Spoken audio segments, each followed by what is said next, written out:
Isang paraan para malaman nyo na di gumagana o sira yung cable nyo sa internet ay ang paggamit ng tester. Ang gamit kong cable dito ay Cat6 cable. Ito yung sinasaksak natin sa modem, router o sa computer para magkaroon tayo ng internet.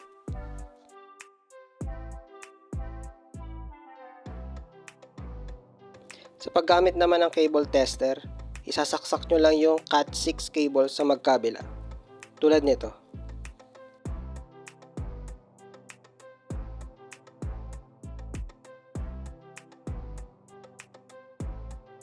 Tapos pag ini-on nyo yan, dapat from 1 to 8 iilaw yan tulad nito.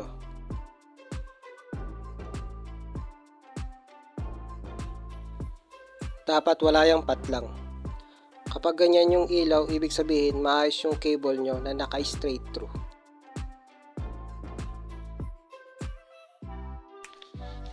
Meron din tayong tinatawag na crossover cable. Ito naman ay ginagamit kapag magkaparehong devices ang gagamitin, tulad ng PC to PC.